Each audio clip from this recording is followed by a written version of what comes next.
वाकई क्या लड़की होना इतना बड़ा गुनाह है?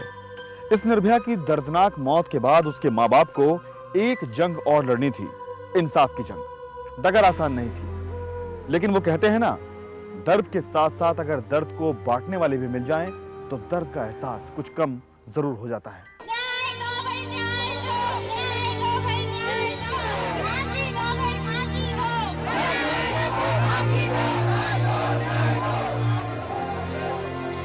पहले बेटी का कत्ल और फिर 2 साल का लंबा इंतजार। इंसाफ की डगर कितनी मुश्किल होती है, ये निर्भया के परिवार को अब समझ में आने लगा था। निर्भया के पिता को बेटी के अगवा होने और आरोपियों के पकड़े जाने तक लोगों का साथ मिला भी, लेकिन धीरे धीरे भीड़ छटने लगी और एक बूढ़ा पिता इंसाफ की गुहार लगा लगा कर थकने लगा। कोर्ट कचहरी इस परिवार ने शायद इससे पहले कभी नहीं देखा था। अदालत में दी गई हर तारीख पर पिता अदालत के दरवाजे पर जाकर खड़े हो जाते। शुरू में उन्हें अंदर जाते भी डर लगता, उनकी आस टूटने लगी थी। हालांकि मामला 16 दिसंबर गैंगरेप के बाद फास्ट ट्रैक कोर्ट में ट्रांसफर हो चुका था, लेकिन तारीखों ने एक पिता की कमर ही तोड़ दी थी। तब उन्हें मिली अनीता नेगी गुप्ता, एक समाज सेविका जिन्होंने इस परिवार को इंसाफ दिलाने की ठानी। अब धीरे धीरे लोग इकट्ठा होना फिर शुरू हो गए। एक अकेली आवाज अब गूंज बनने लगी थी। इन 7-8 महीनों में इंसाफ की लड़ाई में अब निर्भया के पिता अकेले नहीं थे। जो लड़की के साथ बलात्कार किया, रेप किया, किडनैपिंग किया, ये बहुत ही गलत किया। हम आज दिखाना चाहते हैं कि आगे से कोई बलात्कार ऐसा ना हो, कोई लड़की पीड़ित ना बने। 2 महीने पहले अनीता नेगी ने ही परिवार से दिल्ली के जंतर मंतर पर धरना देने को कहा, उन्हें जगह दिलाई। अब जंतर मंतर पर निर्भया से पहले की निर्भया की फोटो के साथ साथ कुछ दिए भी रोशन हुए। लोग चलते चलते ही सही कुछ देर के लिए इस फोटो के पास 2 लम्हे बिताने लगे और परिवार को फिर आस बनने लगी। 13 दिसंबर 2013 को जंतर मंतर पर धरने पे बैठा, जहाँ पे कि मतलब कई संगठनों के लोग आए हैं, कई लोग मिले, हर तरह के लोगों ने वहाँ पे मतलब एक सहारा दिया है। धीरे धीरे वो किस तरह मतलब हाईलाइट हुआ है, मैं ये नहीं जानता कि कैसा हाईलाइट हुआ, लेकिन वहाँ पे जो धरना प्रदर्शन जंतर मंतर पे बैठा, उससे काफ़ी मुझे जो है कि काफ़ी सपोर्ट मिली है। पब्लिक काफ़ी जुटी है, संस्थाएं जुड़ी, बड़ी बड़ी संस्थाएं जुड़ी है। आज भी मतलब संस्थाओं जो है कि पूरा मतलब जो सपोर्ट कर रही है।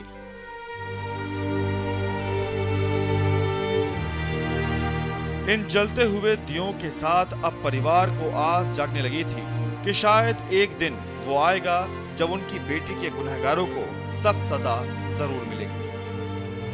समय के लिए जफर अब्बास। दर्द सहते हुए, अपने आंसू पोंछते हुए इस निर्भया के माता पिता को यह भी डर था कि पुलिस ने इन तीनों गुनहगारों के खिलाफ पर्याप्त सबूत इकट्ठे किए भी हैं क्या नहीं। आखिर इंसाफ का वो दिन भी आ गया। 2 साल के लंबे इंतजार के बाद क्या निर्भया को इंसाफ मिल पाएगा, ये हर कोई जानना चाहता था। आखिर वो कौन से सबूत थे जिनकी बिना पर अदालत ने इन तीनों को सजाए मौत देने का फैसला किया। ये वो दरिंदे हैं जिनका कारनामा सुनकर आपकी रूह सिहर उठेगी।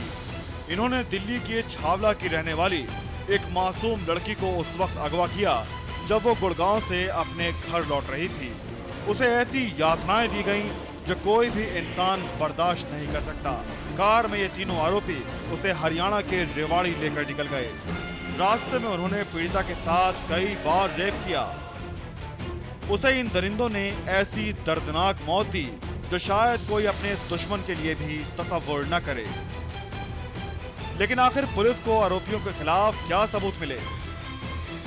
सबूत नंबर 1, इस मामले में पुलिस को कुल 49 गवाह मिले। रेप, हत्या और बर्बरता की इस खौफनाक वारदात के कुल 49 गवाह सामने आए, जिसमें डॉक्टर्स, दिल्ली पुलिस और हरियाणा पुलिस के जवानों के साथ साथ कुछ स्थानीय लोग भी शामिल थे। 9 फरवरी 2012 को जिस वक्त इस मासूम को किडनैप किया गया था, उसकी 3 सहेलियां भी इसके साथ थीं। हालांकि अंधेरा होने की वजह से वो आरोपियों की शक्ल तो ठीक से नहीं देख पाई, लेकिन लाल रंग की इंडिका कार और तीनों युवकों के बारे में जानकारी उन्होंने ही पुलिस को दी।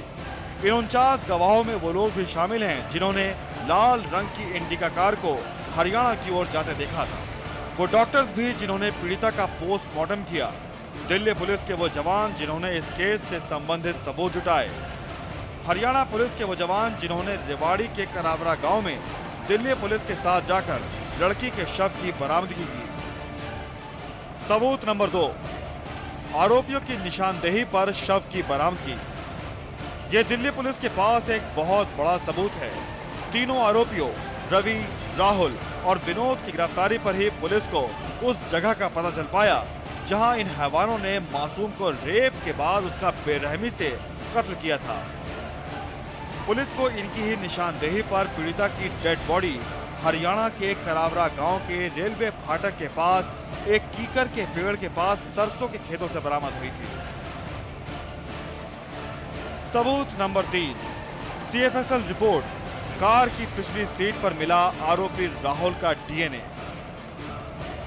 क्योंकि कोई भी गवाह आरोपियों की शिनाख्त नहीं कर रहा था, लिहाजा पुलिस के सामने एक बड़ी चुनौती थी साइंटिफिक एविडेंस जुटाकर अपने केस को पुख्ता करना।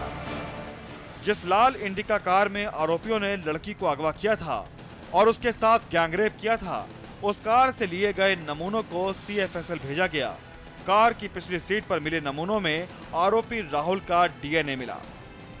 सबूत नंबर 4, पीड़िता के शरीर में मिले आरोपी रवि और विनोद के डीएनए।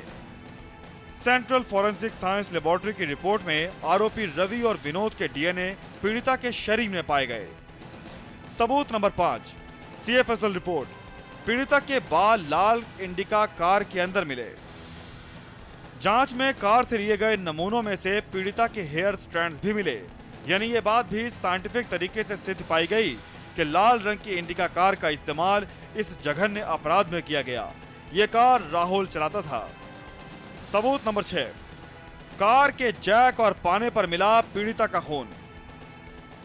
इस कत्ल का सबसे बड़ा गवाह बना वो पाना, वो जैक जिसे इन हैवानों ने बतौर आलाए कत्ल इस्तेमाल किया। बताया जाता है कि जब इस लड़की के साथ हैवानियत करके इनका दिल भर गया तो इन्होंने जैक और इस पाने से इस लड़की की बेरहमी से हत्या कर दी। पाने पर मिले ब्लड सैंपल लड़की के ब्लड सैंपल से सीएफएसएल रिपोर्ट में मैच कर गए। सबूत नंबर 7, पीड़िता और आरोपियों की मोबाइल लोकेशन रेवाड़ी में मिली। क्योंकि आरोपियों की निशानदेही पर ही बॉडी की बरामदगी हुई थी, लेकिन दिल्ली पुलिस की जांच टीम को अब अदालत में यह साबित करना था कि तीनों आरोपी रवि, राहुल और विनोद एक साथ रेवाड़ी में पीड़िता के साथ मौजूद थे। लिहाजा दिल्ली पुलिस ने तीनों आरोपियों की मोबाइल लोकेशन निकलवाई जो उस वक्त हरियाणा के रेवाड़ी में ही आ रही थी। सबूत नंबर 8, पीड़िता के कपड़े और मोबाइल एटीएम कार्ड आरोपियों के पास मिले। पुलिस को तीनों आरोपियों के पास से ही मिले सबूतों में पीड़िता के कपड़े, मोबाइल फोन और एटीएम कार्ड आरोपियों के पास से ही बरामद हुए। साथ ही तीनों ने पीड़िता का कुछ सामान जलाने की भी कोशिश की, लेकिन ये करते हुए उन्हें एक शख्स ने भी देख लिया। सबूत नंबर 9, आरोपी राहुल का पर्स मौकाए वारदात से मिलना। रेवाड़ी के करावरा गांव में पीड़िता का कत्ल करते वक्त राहुल का पर्स मौके पर ही गिर गया था, जिसे बॉडी मिलने के बाद पुलिस ने मौकाए वारदात से बरामद किया। सबूत नंबर 10, अपराध में इस्तेमाल हुई कार सहित मिला आरोपी राहुल। एक लड़की की किडनैपिंग के बाद दिल्ली पुलिस के भी होश फाख्ता हो गए थे। जगह जगह बैरिकेडिंग कर दी गई थी। थाने पर भी लोगों का जमावड़ा था। पुलिस पर प्रेशर लगातार बढ़ता जा रहा था। पुलिस के वायरलेस पर लाल इंडिका कार का मैसेज फ्लैश हो चुका था। तभी दिल्ली पुलिस के एक कांस्टेबल की नजर एक लाल इंडिका कार पर पड़ती है। उसके बाद वो उसे रोकता है और थाने ले जाता है। उस कार में कोई और नहीं बल्कि राहुल ही था। दिल्ली पुलिस ने जब राहुल से सख्ती से पूछताछ की तो वो टूट गया और पीड़िता के किडनैप, गैंगरेप और मर्डर की बात कबूल ली। उसी ने दिल्ली पुलिस को रवि और विनोद तक भी पहुंचाया। इस निर्भया को आखिर इंसाफ मिल गया, लेकिन उस मां के दिल के दर्द का इंसाफ आखिर कौन करेगा, जिसे पल पल अपनी बेटी की याद आती है। उस मां के जख्मों पर आखिर कौन सा इंसाफ मरहम रख पाएगा?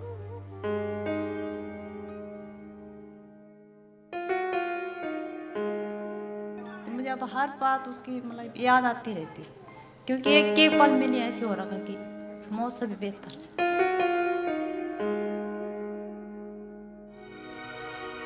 अपनी बेटी के इंतजार में कभी यूं ही घर की दियोड़ी पर बैठा करती थी मां कि बेटी ऑफिस से बस आती ही होगी।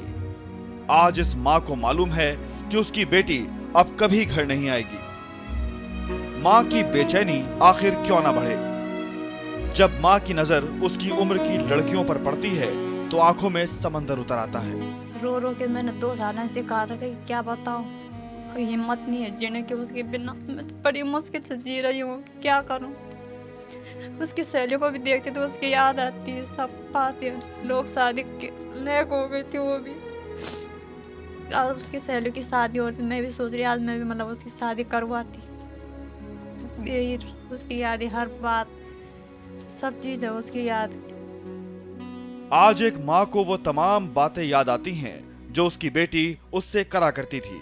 ये बातें सुनकर शायद पत्थर का दिल भी पिघल उठे। हर बात, हर काम, उसका हर चीज उसकी याद आती रहती है यार। जैसे घर में बैठ जाती तो किताब लेके बैठ जाती थी वो, जब छुट्टी रहती थी। कभी सिलाई करती थी, सर्दियों के टाइम पे मैं अंदर बैठ जाती थी तो वो बैठ के अपनी किताब निकाल के हमेशा मतलब किताब उसके हाथ पे रहती थी, चाहे वो पढ़ाई करे न करे। कभी ये माँ अपनी बेटी की फोटो को सीने से लगा लेती है, कभी उसकी किताबों को देखकर ही आह भरती है। बेटी की हत्या के 2 साल बाद भी एक एक किताब को सजो कर रखा है इस माँ ने। बीए कर रही थी वो डिस्टेंस से। किताबों को आप देखती हैं तो दिल भर आता है? दिल भर आता है, रो आंसू थमते नहीं फिर। उसकी हर चीज को देखती हूँ तो मैं ऐसे हो जाती, फिर होश नहीं रहता कि क्या करूँ, कहाँ जाऊँ। मैं सोचती आज बीए फाइनल कर लेती, आगे सोचती। वो 9 फरवरी 2012 को भी हंसते हंसते ही घर से निकली थी, कभी ना आने के लिए। तो वैसे मतलब माहौल सब ठीक ठाक था, हंसते हंसते जाती थी वो मुलट ड्यूटी। हंसते हंसते ही गई थी उस दिन। पर क्या करे, वो तो हंसते थे, हमें मतलब जिंदगी भर के लिए रुला के गई। रोते रहते हैं। अपनी बेटी के लिए इस बाप के भी सपने थे, इस माँ के भी अरमान थे, लेकिन इंसानी शक्ल में भेड़ियों ने 19 साल की मासूम को ऐसी दर्दनाक मौत दी कि रूह कांप उठे। जी हाँ, वो खुद तो हंसते हंसते चली गई, लेकिन पूरे परिवार को जिंदगी भर के लिए रुला गई। समय के लिए जफर अब्बास।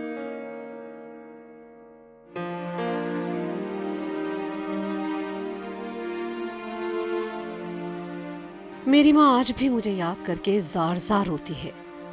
फिर भी कहीं ना कहीं उसे इस बात का सुकून है कि उसकी बेटी को इंसाफ मिल गया। लेकिन फिर सोचती हूँ कि अगर आप लोग 9 फरवरी 2012 को ही इस तरह से एकजुट हो जाते, सड़क पर उतर आते, मेरे लिए भी न्याय की गुहार लगाते, मेरे दर्द को शिद्दत से महसूस करते, तो शायद 10 महीने बाद 16 दिसंबर को इतिहास दोहराया ना जाता और मेरी बहन के साथ ये दर्दनाक हादसा ना हुआ होता।